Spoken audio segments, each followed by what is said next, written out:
Welcome back. Welcome to Decision Space, the only show to take place right here in the space between the turns in your favorite games. I'm Brendan Hansen. I'm Jake Friedman. And this is the podcast about decisions in games. And today we are talking about Burgle Bros, a co-op game designed by Tim Fowers. Basically, we're going to do our traditional Decision Space deep dive review. We're going to explore the decision space in this game. And hey, it's a co-op game. It's super theme forward. So we're way out of our depths already, but we're going to do our best shot. Jake, before we get into it, I have to ask you the most pressing question of all. Have you seen Ocean's 11?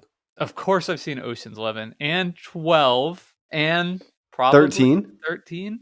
Is that the last one? I don't know. I think I've there's a seen lot. at least those three, unless there's not a 13, in which case I haven't seen that one. I've definitely seen the one where they rob another casino to get back at Julia Roberts' ex. And I've seen the one where there's the Spoilers. master.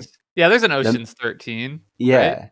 Well, there's Yeah. like the master thief where they like are robbing something in Europe. And then the thief comes to thief them, but then they thief, the master thief. Right. Yeah. Is there like Yeah. a Fabergé egg going on? Yes, yeah. Yeah. With the laser scene. Yeah.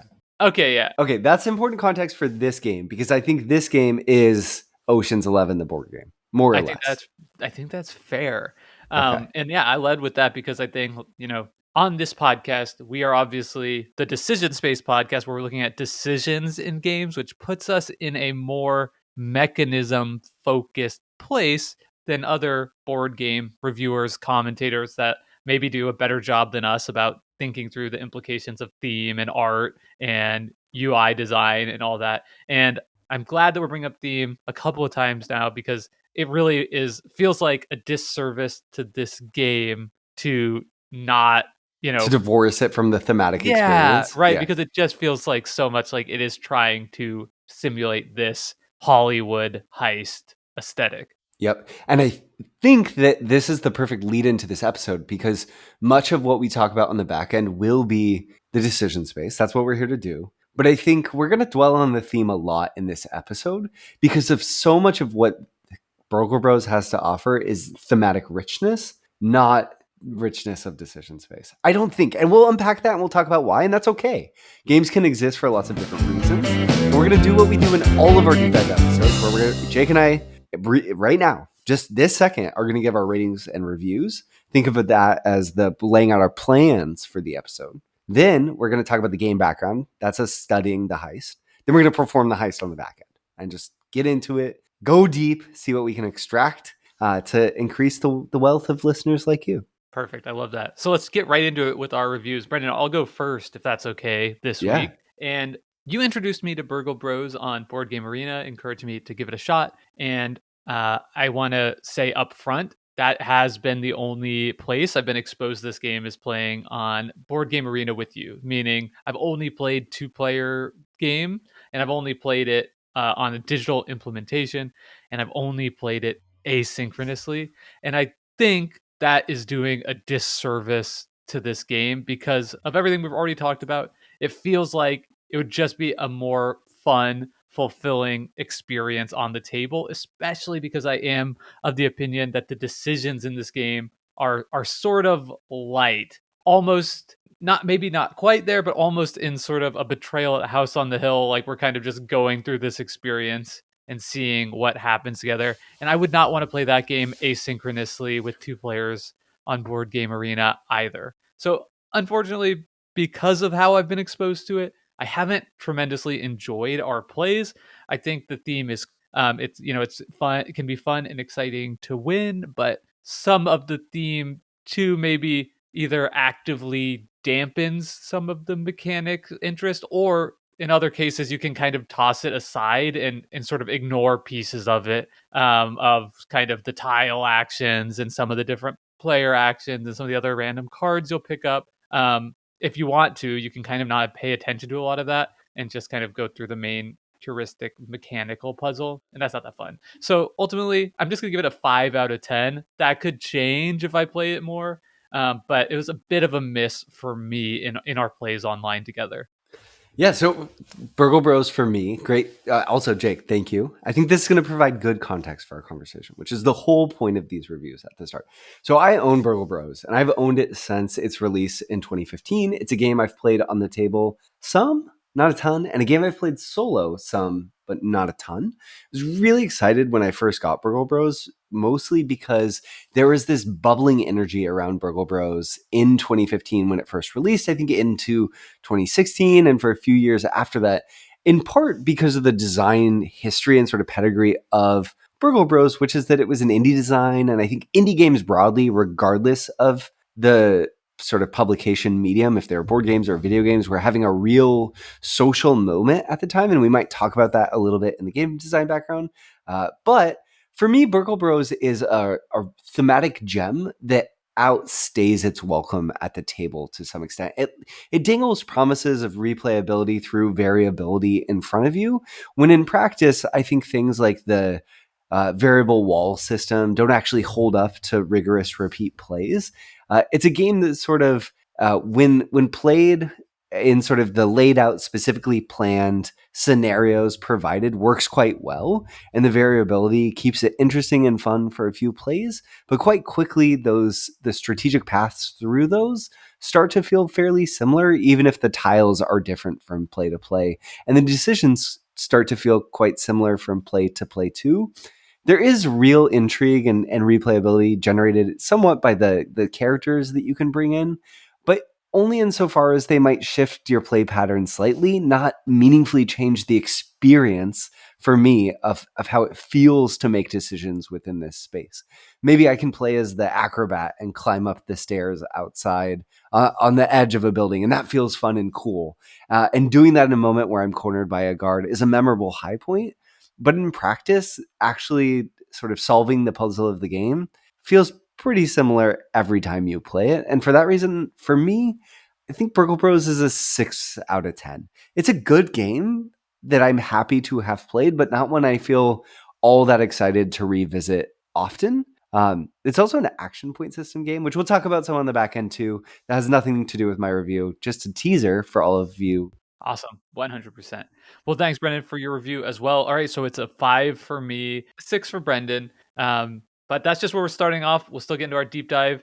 And that gives you some context of kind of how we're approaching this for the actual stuff that matters. But before we get into the game background, we'll just take 1 second to make an appeal for reviews. We don't have any to read out right now. And that makes us very sad. So if you're listening to this episode, if you enjoy our podcast and haven't left us a review on Apple Podcast or Podcast Addict app or wherever you're listening to this, that would mean a lot to us. It can be difficult for us to find these. So if you do happen to leave us a review, maybe shoot me a DM on Discord or send us an email at decisionspace podcast@gmail.com just to let us know, and then we can be sure to read out on the show. Cool. So with that, let's talk about the game background slightly. I hinted about this in my little intro and my review statement, but Tim Fowers is an independent game designer who publishes his own games as part of Fowers Games. He's well known for games like Burgle Bros, which we're covering today, obviously, Paperback, which preceded Burgle Bros by a year and was released in 2014. Paperback is this really cool deck building game that is a word-based deck building game where you have each of your cards is a letter or combination of letters that you're combining to try to spell words. Each time you shuffle up your cards, deal yourself a hand. You have to put together a word that has a certain value associated with it, and then you're going to buy new cards to add to your deck. Paperback is a real high point in Tim Fowers' ludography. So another well-known game of his is Paperback Adventures, a 2022 roguelite type adaptation of that same system. And I mention that in part because I think Burgle Bros also has it has this roguelite feel in a way, given some of the variability that's here. I don't think it works perfectly, but there's an element of it where I'm playing this and it feels like almost the most basic roguelite I could imagine. There's also a notable game. Jake, have you played Fugitive in 2017? His 2017 two-player dueling game release, where one is played with a deck of cards. Jake's shaking his No, head I emphatically. have No, not. I have played Paperback though. I own that one. nice. Are you a fan of Paperback? It's a okay. I honestly think it's I think it overstays its welcome a bit as well. In my plays, it's just like gone on a bit long. like the concept is so cool, right? It's Scrabble meets Dominion, but then in practice, you're doing this deck builder with cards, and you might end up just like playing the same word round after round in a kind of like a surprisingly unsatisfying gameplay loop for the concept. It's like, great, I created a very powerful combo of cards in my hand just that spell this word. So I'm just going to keep hammering that turn after turn. Yeah, totally. I have this vague desire that we one day cover paperback adventures on this podcast because we've never really covered a word game. And I think that it's popular enough that there might be a nice in for it. And I think we could have a really interesting conversation. But I feel sort of similarly. It's a cool system. It's almost a magic trick that it works, but it never kind of reaches the high point I wish it would. I'm sort of amazed by the novelty, but never am able to go beyond that, really. Fugitive's cool. It's a 2-player game in which one player is trying to run from the other player who's playing a detective. One player is a fugitive. And you're using these cards to sort of play this hidden movement-ish game, except the movement is a numerical climbing system where you're just going from 0 to 99. It's neat. Not my favorite game. It's cool, though. I wouldn't say seek it out. Okay. So I guess I don't love it. Anyway, are we Tim Fower's haters, man? I don't know, because I think his games are so charming, and the aesthetic, not just the visual aesthetic, which is also evocative and strong, I would say, but just the design aesthetic of how these games come together. I like them more. I like the idea of them more than I seem to like them in play, which is a tricky place to be. I think it actually says something that between the two of us, we have owned or own collectively a lot of these games, which isn't always the case when we talk through publishers and designers on this podcast. So, I mean, right, it feels like the conceptual work, through this catalog of games is super strong. Yeah. But then the actual finished play product experience hasn't totally hit for us yet. But conceptually so strong that I want to keep playing. Like, am I excited to try paperback adventures? Definitely. Yeah. And I feel like I will continue to be interested in Tim Fower's work, and hope it all comes together in one of these games. Maybe paperback adventure is that game. Yeah. And Burgle Bros, just to finish up our design background too, I think I do want to just note how popular this game was when it came out. It was nominated for a bunch of Golden Geeks in 2015, like the best thematic game of the year, the best solo game of the year, best family game of the year. And I think all three of those nominations make perfect sense to me. This is it is a strong thematic game. It is a strong solo game. It is a strong family game. And notably, I don't know if there was a co-op game category that year, but I think that this is emblematic of sort of where this game excels, and we'll talk about some of the reasons why. I almost prefer this game solo in a weird sense. I could see that. Can I ask, without getting too pedantic, you called this an indie game. Yeah. By that, are you really meaning like self-published or like kind of solo published? Because I think a lot of the games, what we talk about in this podcast are almost all independent companies. Yeah. We're not talking about the Hasbros of the world, typically. Sure. So this is when we say indie. I think we mean self-published in this case. Yeah. This is a creator-published game. Yeah, totally. Yeah. Which I think is fair. Thank you for clarifying. Well, should we jump into the rules overview and meet back on the other side to finish off this episode with a great deep dive conversation into the decision space of Burgle Bros? Burgle Bros is a cooperative game for 1 to 4 players that simulates a heist. Players have to get in, get the loot, and get out the stairs on the top floor to get in the chopper, at which point they win. Each turn, players will move throughout a grid of tiles laid out that simulate these 3 floors. It's actually a 4x4 grid of tiles that all start face down, and those tiles might be alarms that could trip players up and alert the guards to where they are. It could be the safe that contains the loot. It might be tiles that allow them to hack the alarm and camera tiles and other types to prevent them from going off. It might be stairwells to let them move from floor to floor, or special tiles like walkways or service ducts that affect movement throughout. But either way, on a player's turn, they start with 4 actions, and they can peek to reveal an adjacent tile. They can move into a tile, revealing it, but potentially taking a downside if they trip off an alarm or fall off a walkway. And once they have found and moved onto the safe, they can take actions to add dice that they'll use to roll to unlock the safe, or roll dice that they previously took took actions to place to unlock the safe. There's also guards roaming these floors, which I've alluded to, that each turn guards will have a destination, one of the tiles in that grid that they'll be moving to that players need to avoid, because each player starts the game with a set number of stealth tokens. Once they've been seen by a guard that number of times, if they're seen again, all players lose the game. So players are trying to avoid the guards, maybe set off alarms to direct the guards' movement and escape. There's also one additional key rule, which is that guards only move for the player on the floor that they're currently on. So there's lots of jumping between floors to try to control which guards are moving when. Burgle Bros rewards players for creatively thinking about the timing and pacing of their actions and encourages them to go slow. So again, if players can collect all the loot in each of the safes on each of the floors and escape out the roof, all the players have to escape, then all the players are crowned the victor.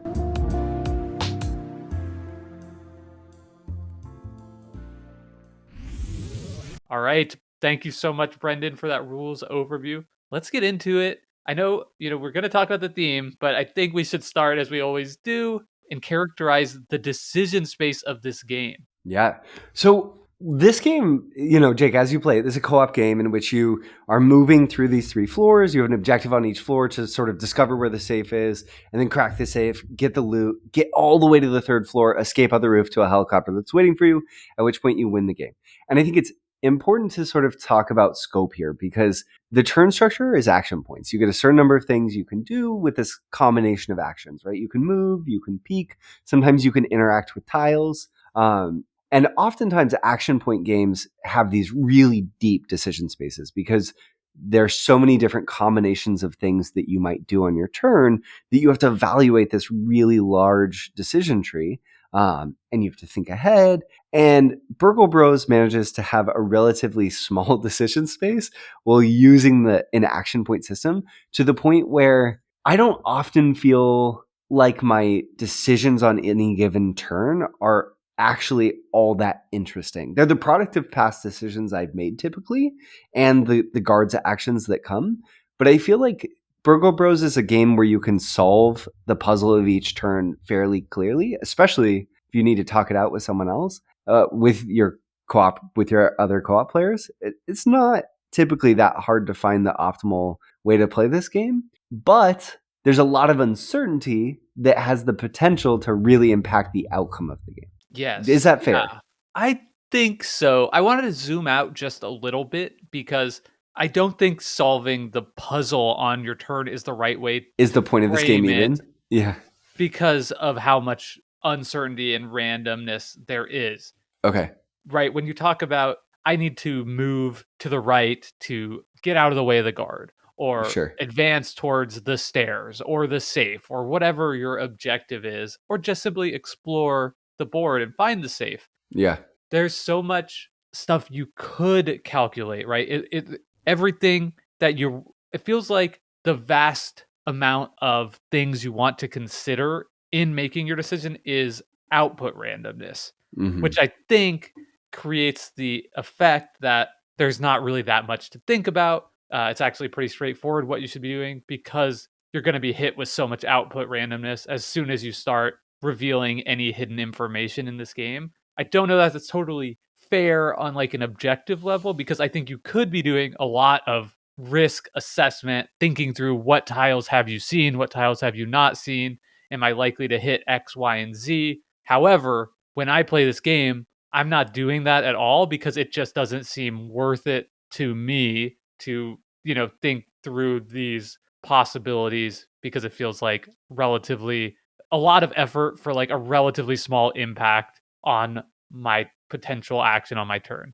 Does that make sense? No, it definitely does make sense. And I think there's the potential that we're going to sound really harsh on the decision space in this game. There are interesting trade-offs you can make, right? Decisions, it's trying to have this sort of broader resource management puzzle going on too. There's this stealth token system where each player starts with a certain number of tokens that are really their life. If a guard sees them, then they lose one of these stealth tokens, and one of the loss condition of the game is one of your players loses all of their stealth tokens and then is discovered by a guard. So your heist fails, right? Someone gets caught. And the game wants to be emphasizing this sort of risk management puzzle. I think where you're supposed to be making decisions around, is it okay for me to take a hit here? Would it be safe for me to risk running onto this tile? and that sort of thing.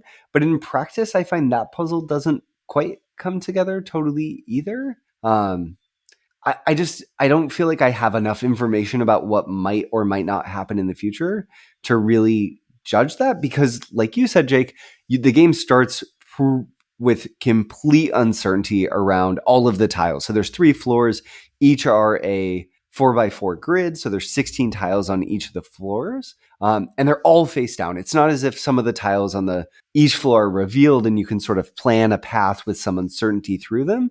Your first objective is really get in, figure out where you're trying to go. Then you want to unlock the safe. So there are the sort of things to consider. But I think I'm sort of dancing around a point that I just want to make, which is, for me, Jake, the thing that is most polarizing of the decision space, it most warps around one mechanism, is the fact that the guards on each floor, there's a guard on each floor where they have these programmatic movements. You flip up a card, it moves to wherever the destination in the grid of the card that's flipped.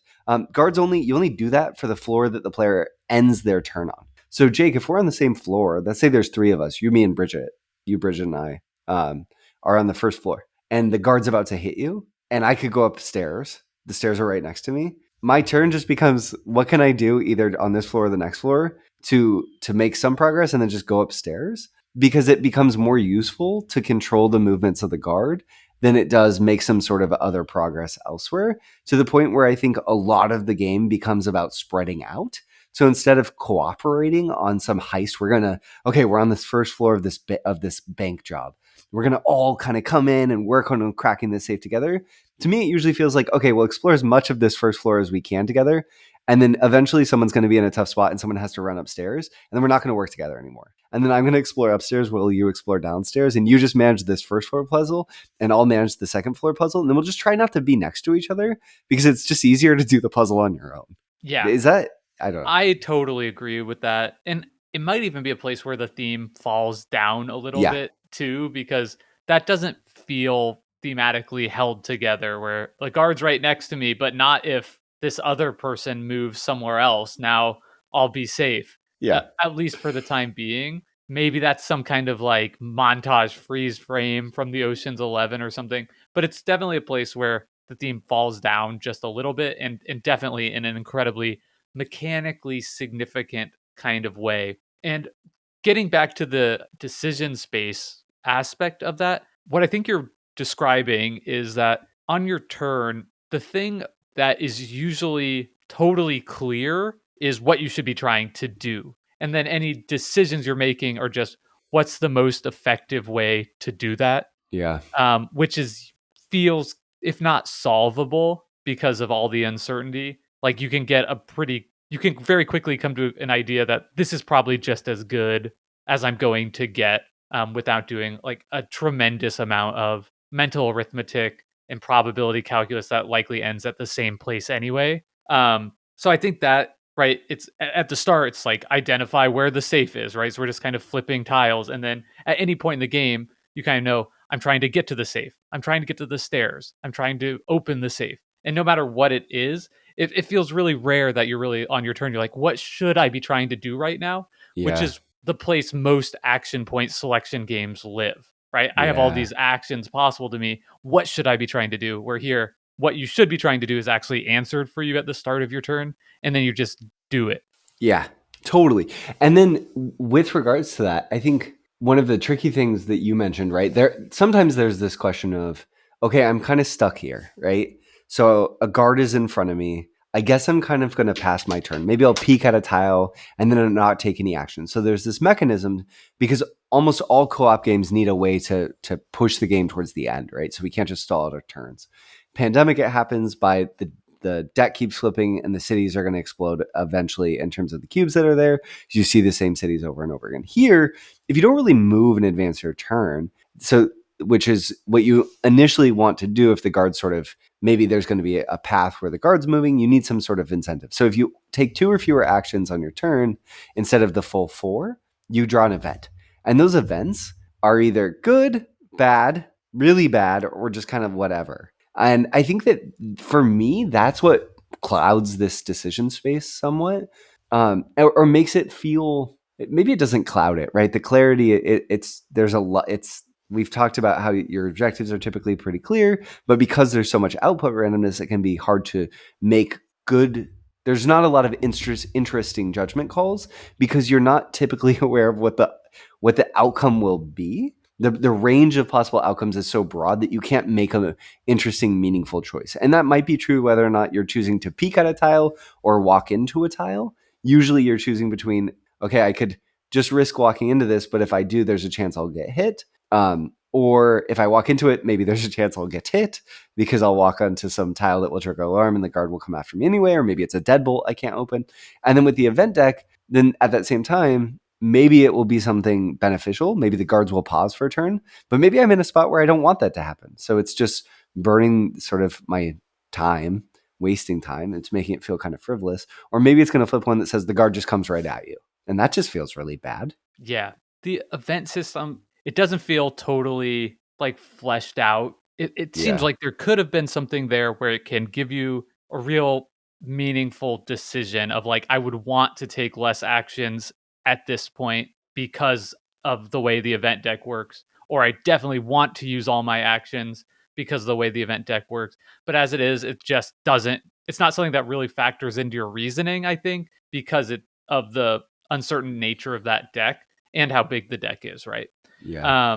So there's that. And I want to go back to a point you made at the beginning where it feels like the core tension of your turn, of the decisions you're making, should be around this stealth token mechanic, right? Avoiding the guards. Yep. And I think what I wanted and what I hoped to happen when I first started playing this game would be that there would a lot of opportunities to make interesting decisions around when should I take a risk, when should I play conservatively. But what I found in our experiences playing this game, and I'm curious if you feel the same way or different, is that because of how much uncertainty there is in the game, if you can avoid losing a stealth token, you almost always just want to do that because you know that's not going to be bad in the long run. Yeah. And so that means almost always in practice, it feels a lot better to take the conservative path, right?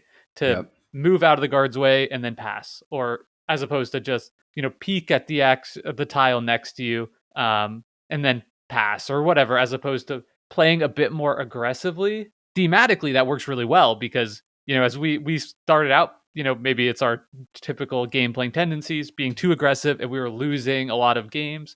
As soon as we started playing more conservatively, we started winning games. So that's sort of how I came to this conclusion that the conservative path seems to be best. Unfortunately, the conservative path is not as fun to do because that means a Yeah. lot of times you're just doing one of four actions and then passing. So it becomes a situation where not only is it not super rich decision making, but it's also unfortunately the thing that's good is the thing that's not as fun as well. And I think that it also the time pressure. So like in terms of this game being thematic, right? In thinking about something like Ocean's 11, the cool thing about the heist in that movie is they have a set amount of time to do it. There's real time pressure. And I think any heist movie or book or any setup where someone is performing a heist, there is a time pressure, right? And the pressure is, oh no, we'll be found out, we'll be discovered by the guards unless this. In Ocean's 11, they have this cool camera system and they can only block it for a certain amount of time because they killed the power in all of Vegas. So they have a certain amount of time to basically pull this off.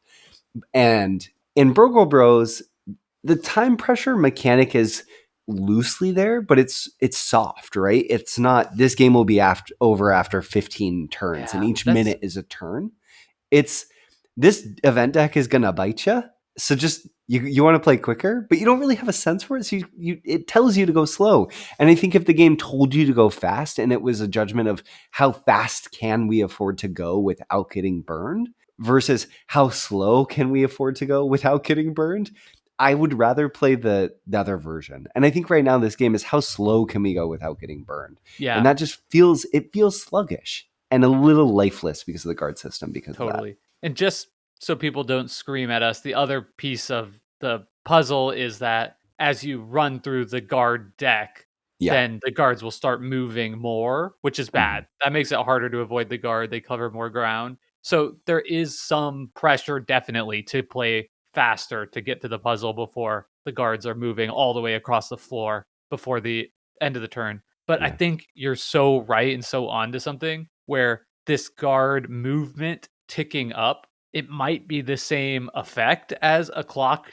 ticking down and saying like, Yeah. "Oh no, we're running out of time," but it does not evoke excitement in the same way that I feel like a clock ticking down would make you want to rush. Because here it's just, it's getting worse slowly, but the whole time you're still feeling like, well, we've been really cautious. So even if a guard hits us here towards the end, we're going to be okay because we've conserved all of our stealth tokens up to this point. Yeah, 100%. So where is the excitement then, Jake? Because both of us, I think we both in playing this game, both together digitally on BGA and me alone, just on the table, I've had exciting moments. I've had exciting turns. I've had interesting sequences. I don't think the cost, the opportunity cost is there for me to want to keep returning to Burgle Bros, but the highs can be quite high. So I see why this game ends up being memorable for people. And for me, a lot of that comes out of the variable powers, whether it's through gear or through characters, that give you these thematic moments where you actually have this sort of burst of agency, because your agencies on a given turn are actually not that robust for an action point game. In terms of options, you can move from tile to tile, you can peek, so move safer, more or less, is kind of what that action is. You can wait. You can choose to do nothing. So just not spend your action points at all. That's not particularly exciting. And then you can use gear, which usually ends up being interesting because maybe you're bombing a wall and you're changing the board forever, but you're setting off an alarm. Or maybe you're dropping a stealth bomb and you're adding stealth tokens to a certain tile. But those moments are fun almost more so because of what you imagine is happening, sort of how you think of the story being told in the game, than it is anything mechanically all that interesting usually. Um, and oftentimes the play patterns tend to be fairly obvious. Like when you get the stealth bomb, that feels great. Or when you wander into a laboratory and pull a stealth bomb that you can immediately smoke bomb, excuse me, and immediately drop it and be protective.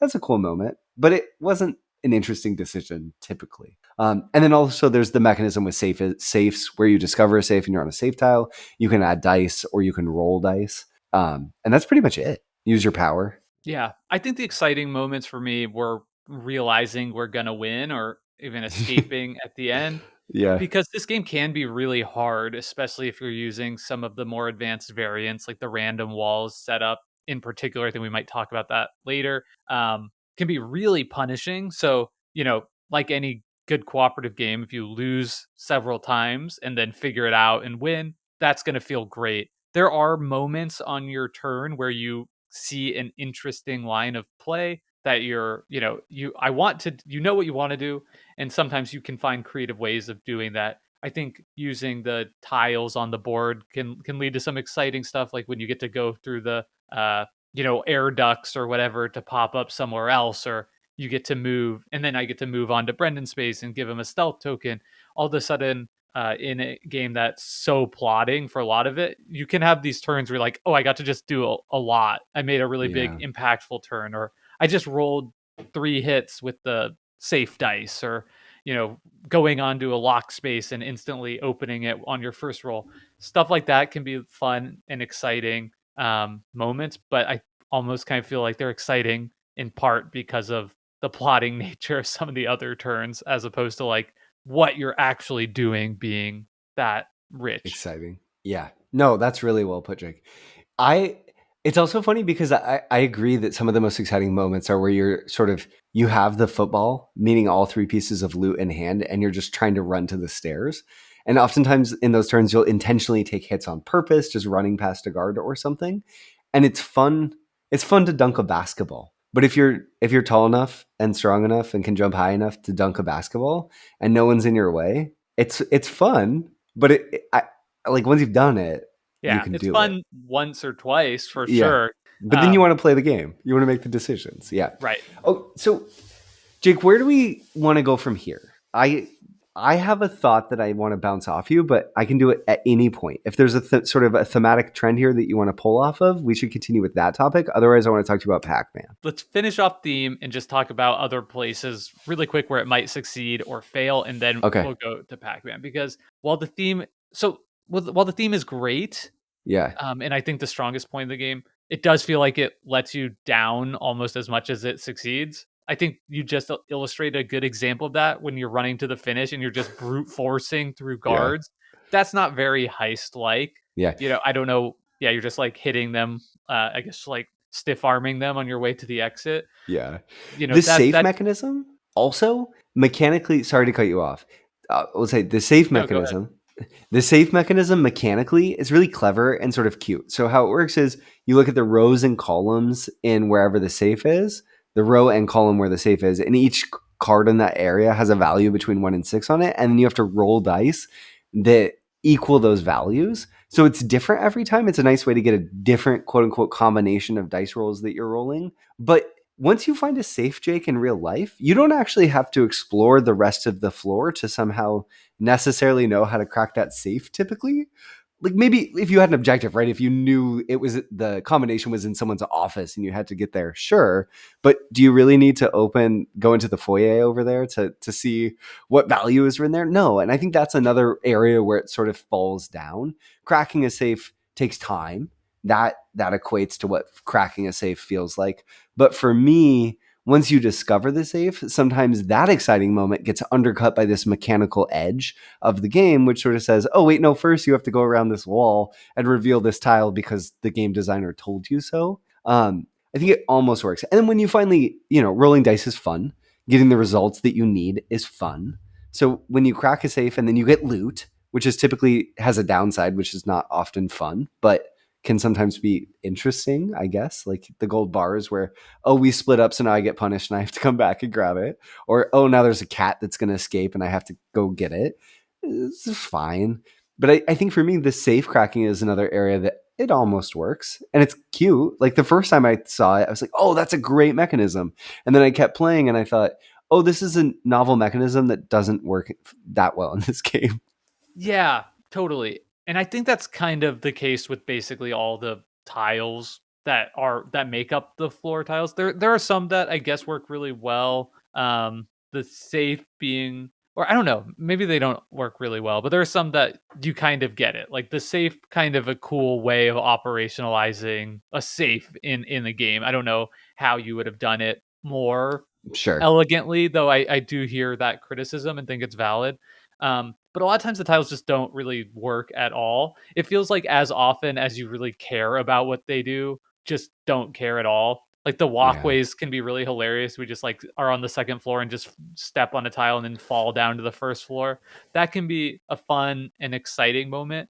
But then for everyone, a moment like that, you've got the air duct tile that is only half of a pair, so that doesn't Yeah. do anything. Or there's somewhere it's just like you can be seen by an adjacent tile, which is an extra little rule that you have to remember, that a guard walking by you now will take your stealth token. There's a whole system of hacking that I just don't Yeah. think we engaged with at all in our plays, because it's so just like convoluted and just feels like so niche that it would be worth your time to go to the computer tile, hack it so that you can get a tile to deactivate the camera that would trigger an alarm if one person's on a camera and the guard is also on a camera, right? It's just like it almost feels to me, maybe this is kind of a more of a closing thought, that this game needed a little bit more editing, right? Or perhaps these were some of these tiles. It feels like the kind of things like I need some more tiles, so I'm just gonna like try and come up with some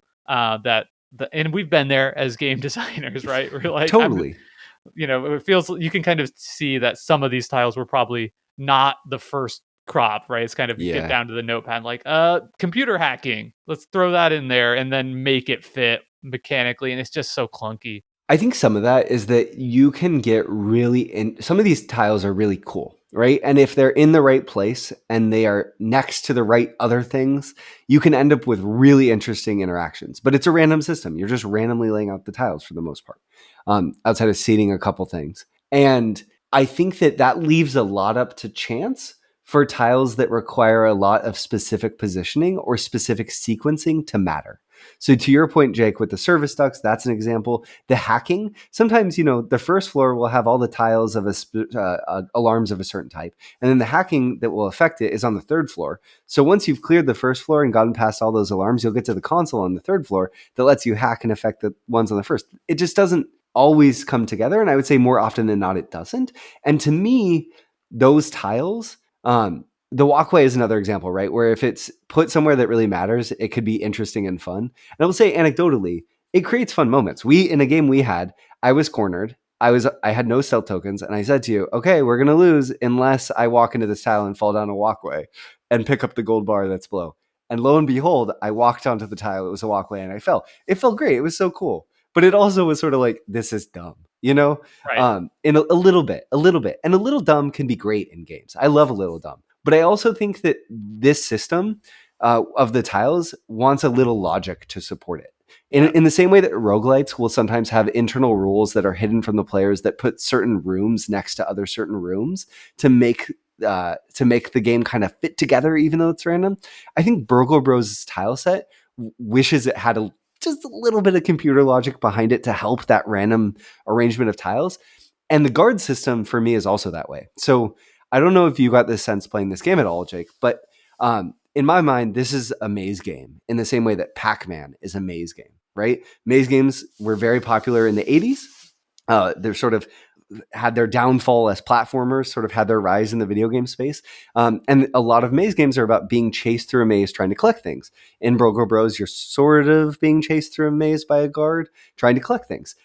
In Burgle Bros, the guard's just randomly going to a tile, and you kind of know what that tile is, and you can make judgments based on where they might go next, but they feel robotic. They do not feel like smart guards making decisions.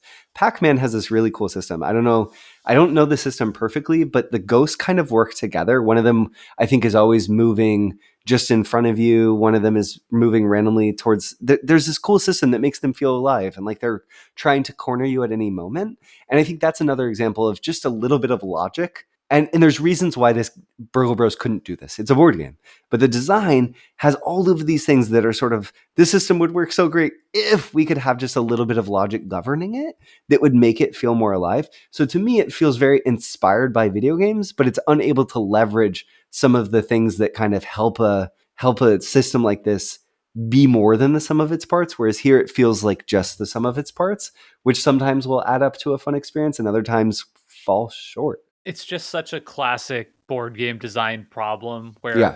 where you could have a whole set of rules about creating the deck, right? Like make sure you're shuffling, X, Y, and Z cards into the first deck and like a tiered list of things. And maybe that could give us some of that. Similarly, like with how the guard deck works, right? Like you could have a arduous setup, and the game foregoes much of that Yeah. in favor of this like total random. And there's obviously real trade-offs there in terms of Yep. setup and teardown, and you would have a different experience either way. And yeah, so while it might be nice in some ways, I totally can understand why the designer decided to not incorporate that this time around. But I wonder if like a digital implementation of this, I'm not sure if there is one or not. I know there is for paperback, so maybe there is. Like it'd be interesting to know if that did have a little bit of code on the back end to be like, let's make Yeah. sure the walkways are on the higher floors and the computer consoles on the first or second floor, something like that. Totally. I do think for me, Jake, the biggest sticking point with this game, right? The thematic high moments, like we talked about, like they're walking into a walkway on purpose or whatever, those are so fun that sometimes if the game's quick enough and there's high enough highs, sometimes you can excuse some of the lows. And I think that for me, the fact that the core systems really incentivize splitting up in a lot of ways are what hurt the game. And I want there to be more moments where when we're trying to solve the puzzle of the floor, and this kind of goes into the randomness of the tiles system, where it's like, okay, I'll set this alarm off so the guard actually is coming this way instead of towards you, and then you can go here because he'll get me if it goes another turn, and you set that alarm off, and we'll sort of trick the guard back and forth to juggle him or something. But in practice, I mean, we probably played this game, together 8 times, maybe Something like that. 7. And I think I was always looking for those moments because I wanted I want the system to work in that way. And I maybe did it once or twice. Maybe you did it once or twice at best. I don't know. Yeah, I we never felt in our clever. 7 plays, and there are many turns in each of Yeah. those plays, there were probably a handful, 5 times that Yeah. somebody's turn was really exciting and Yeah. interesting, and that just feels like not enough. You probably get more, much more of that on the table, right? Where you can, like, talk through things. But I would say probably a handful of times something positive, exciting, fun happened, and then also probably a handful of times that something just like so comedically terrible happened due to output randomness, where you can just lose this game on a dime, right? Yeah. Okay, cool, we're doing great, and I just like went up the stairs. The guard is standing right Oh, I got there. hit. Yeah. Yeah, oh, I got hit. I take one step, it's like locked. Like the guard hits me again. You can absolutely just lose them for the same reason because of the randomness. Like the luck of how tiles come out, especially if you're playing with the variant with the random walls, that can just be a real, really, Yeah. really tough. Even more so. Yeah, you can. It doesn't always feel fair when you lose either in the way that a game like Pandemic, which is kind of a comparable weight in terms of Yeah. a cooperative game, always does feel fair. Like you can Yep. still snowball into a disastrous loss, but you kind of always had a sense it was coming, and it's not just like, oh, I just walked around the corner into a guard, and then this happened, and then this happened, and now we're dead, and there was nothing we could have really done or known that was going to happen. The only thing Totally. you can do is just be so risk averse and cautious and peek at Yep. every tile. And that's probably what you should do in most cases, which is in of itself kind of a bummer. Yeah. And I think this game has lots of ways to make the game harder. You can play with fewer stealth tokens. You can play with characters that have less powerful abilities. You can play with the randomized walls. And I think in a lot of those cases, I feel like you're just changing the sort of I don't feel like the game has a high enough skill ceiling to make me want to pursue playing it in the hardest way and winning more often. I think that I get the best of Burgle Bros just kind of playing with some stealth tokens and going through it and seeing what it has to offer. And then it's not a puzzle that rewards repeat plays really, because usually when you lose, you can't point at yourself and say, this is the mistake I made. I wish I'd done something else. Usually you end up in a spot where you're sort of, okay, I hope the coin flip works in my favor. And then if it does, great. And then you end up at another coin flip, and that's, it's okay. But I think this game could do more in terms of sort of evoking the thematic slam dunks that it has while speeding up its play. There is a Burgle Bros 2, which I have not played, that I think tries to address some of these issues. But yeah. Oh, Jake, can I mention one more thing? Yeah. The safe cracking puzzle. So there's a system where you can add die for 2 actions to a safe or roll them for 1. I was curious about that math puzzle and what the optimal number was. Sort of, should we just put 2 dice and then roll? Should we put 3 dice and then roll? Should we do 4? So I looked it up, and there's a cool Board Game Geek thread about this question. That's sort of how many dice should you add, and there are factors, right, that could make you want to add more or fewer, depending on how many tiles have been revealed and that sort of thing. But interestingly, it seems like mathematically, depending on how much overlap there is in the values that are out there. So if there's more diversity in values, right? If you need to roll 1, 2, 3, 4, and 5 or something, let's say, you want to add something like 3. And if there's more overlap in those values, if you just have to roll 2 1s and 2 2s and maybe a 3, that's not perfect math, but you get what I'm saying. It's better to add 2. I thought that was kind of interesting. Like roll 2, like add 1 and roll Add 2. no, it's better to add 2 and then roll versus if it's a lot of different values out there. It's better to just add 3 and then start rolling. Yeah. That's a great sort of example of the type of decision that Burgle Bros presents players with all the time. Yeah, Right? You're standing on a safe and you need to crack the safe. And then it's like, how do I do that? sure. And you can dive into the probabilities if you wanted to, but on your turn, you're probably not going to do that. And you're No. just going to kind of say, okay, I could either add 2 dice and roll next turn, or I could add 1 dice and roll twice right now. Yep. And either thing is probably fine, and I feel Yeah. like that kind of like sums up for me a lot of what taking a turn in this game feels like in a variety of settings. it's not that there isn't decisions there. It's that you kind of have to do a lot of work to figure out what would be best. And probably because of the output randomness you're facing on the other end, the difference between option one for cracking the safe or moving towards the stairs and option two for doing that are very similar and difficult to really pull apart without intense study. So you just kind of do one and feel okay about it. Yeah, 100%. Jake, as we close, we haven't talked a ton about the characters. And Yeah. I think that they are one of the more charming elements of the game. The rule book has all of the characters kind of lined up as if they've been caught, which is fun. They feel sort of unique-ish in that Ocean's 11 way where everyone's sort of playing a different role. It gets you thematically in the door. Do you have any that you played with that you thought were especially fun or that stood out to you as giving you memorable moments, or just sort of it didn't matter to you? One thing I will say about the characters right off the bat is this feels like a case where they're just wildly unbalanced from each other, and Yeah, that's fine for a cooperative game like this. I don't but some of the characters just felt like like their usefulness is just really really niche. And sure. then others, I can't remember which one, maybe you have it in front of you, the character where you could like move into a guard space as a free action and then get another movement away from the guard. Did you Yeah. see that?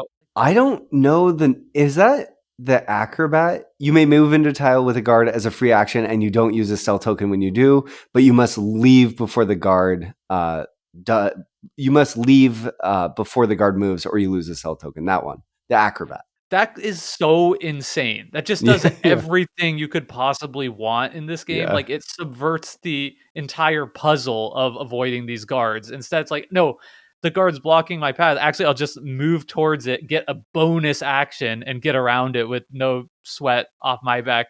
Like that is insane. And then some of the other ones is just kind of like, well, maybe this could be useful if I, happen to have the tool that I need and I'm standing on the third floor next to a walkway or Yeah. whatever. But Yep. so that was kind of my experience with them. You're kind of presented with two, and often one felt like really impactful and one felt less so. So I don't know. I felt like this was another area where like maybe the game could have done for just a little bit extra editing to Yeah. make sure that everybody's having fun with their characters. Yeah.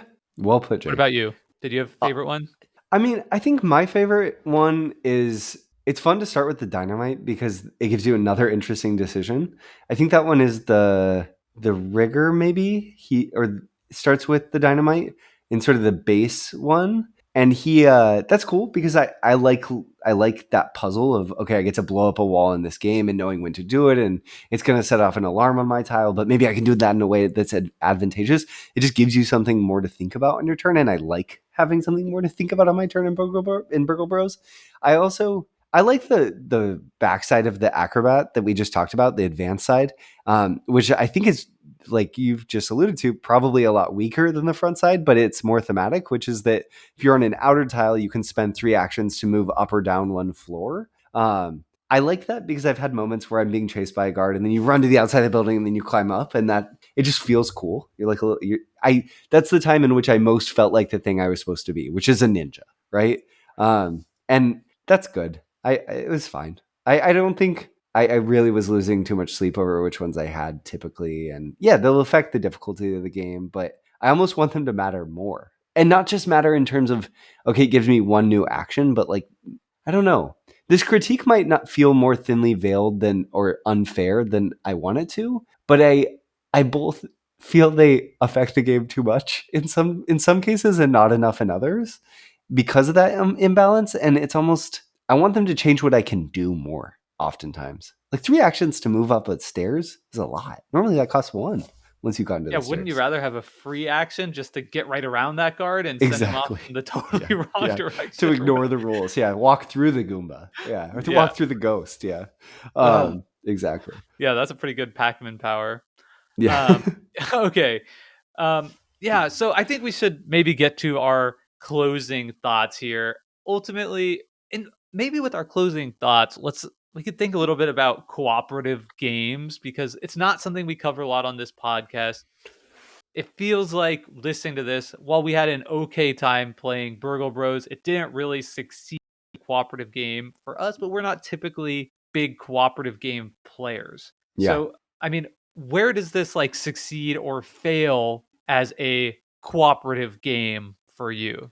And then I For can share my me, thoughts. for me, when I play cooperative games, I want a few things. One, I would love if the puzzle's so big that I can't see everything, right? And either the game meaningfully is obscuring information such that I physically can't see everything. I have to rely on what other people are saying about what they can do. Spirit Island accomplishes that. In Burgle Bros, pretty much all information that's hidden to the players is hidden to all players. Um, I want there to be something I can't see. And that could also just be from complexity, right? We're putting our brains together and we're solving a harder puzzle than I could solve on my own. This is another video game, but Into the Breach is sort of a puzzly roguelite uh, video game that I've played the exercise. There's no co-op mode, but if you just sit and play it with a friend, I find I do significantly better because that puzzle is complicated enough that I don't see everything when I'm playing by myself. And that's fun. That's a cool co-op experience, right? Two brains are and should be more than one. And I think for Burgle Bros, it feels a little too straightforward to have that benefit. So then I want there to be a way to work together. And so much of the game says just work together by working separately. And I want to be, cracking the safe together. I want to be turning the dial while Jake, you're making sure the guards are doing something else. And in practice, usually that just in Broken Bros means going to a different floor. So for me, it really doesn't deliver on we're gonna do this heist together. It feels like we're gonna do this heist next to each other. How about for you? Yeah. One thing that I think I care about in games more maybe than other folks, people have pointed this out to me in our Discord before, is that like I really want to feel like I'm improving and getting Yeah, better at a game. And I think that is a big point where Burgle Bros falls down for me as a cooperative game. When I think about cooperative games, I do like Spirit Island, which we reviewed favorably on this podcast. I like the Arkham Horror Living card game. These are complex games, complex systems where I feel like my time invested is like rewarded in like a growing sense of mastery. mm, We talked about on this podcast. We do feel like we learned things about Burgle Bros in playing it that's like made us better at the game, yeah, but it feels, and maybe this is just because of the output randomness being high, another thing that I personally didn't enjoy as much. It feels like the skill ceiling, right? I think that something you've mentioned too is just a little bit low, and that yeah, makes it so if I'm not playing with somebody else, or sorry, if I'm not like competing against somebody else, right, in a more competitive game, then I think that like learning and improvement aspect for it, especially in something that's not just like as quick and light as like the mind or just one, is going to be even more important. So I think that is ultimately like why this is one that I won't want to continue to return to uh as a cooperative play experience. yeah. Well put, Jake. But yeah, I think that is we've managed to have oftentimes on Decision Space we have as or more interesting conversations about games we maybe bounce off of than games we love. And I feel like this episode has really been that. And I'm curious, I'd love to hear from our audience. Do you want Jake and I to continue to explore co-op games? A game that I Or will should we say just we let it be? yeah. Well, we've never covered Pandemic. That's like a game we've both played a lot that has a really big impact on the hobby, or it has had, that we've never covered. So maybe if you listen to the show and you want to give us thoughts on that, come let us know your thoughts on this episode. But also, what do you think? Should we explore Pandemic? Should we continue this conversation? It's clear to me that there's more to think about here with cooperative games. Like I am still interested. Like why Yeah. are you somebody listener who has played this game and has like sought out playing it at like higher and higher difficulties like people do with Pandemic or Yeah. Spirit Island? If so, I'd love to hear, what it is that's bringing you back to it, and kind of the skill that you've gained that we're missing having only played it as of now a handful of times. And then like Brendan, for us to ponder, and maybe we discuss this in the Discord afterwards, is like what is it about this game versus Pandemic of like a similar weight and complexity that makes the latter feel like we're learning more and there's like more to Yeah. plumb the depths of there. So yeah, so I think there's a lot to continue thinking about, and I'm excited to continue this conversation on Burgle Bros in our Discord after the show, which you can find a link to in our show notes or on decisionspacedpodcast.com, where you'll also find a link to things like all of our past episodes. We almost have 200 episodes now. You should listen to them. You can also find a link to our Patreon there. If you like what we do and you want us to do more of it, have more time to dedicate, consider supporting us on Patreon. You might also, through doing that, bring Jake and I together, which will we live very far away, create opportunities for us to talk about different types of games. Just for all of our pre-planners, folks who like to play games in advance with us, a game we're definitely covering on the show is Mexica coming up. And a game we'll probably also cover on the show soon is Castle Combo at some point. Both those games are available on Board Game Arena, either in full release or in hidden alpha mode in the case of Mexica. But yeah, come to our Discord. Someone, even if you don't have access to be a reviewer and have alpha access on Board Game Arena, someone in our Discord does and would love to play Mexico with you. So until next time, thank you to Hembry for our intro and outro song, Reach Out. Bye, y'all.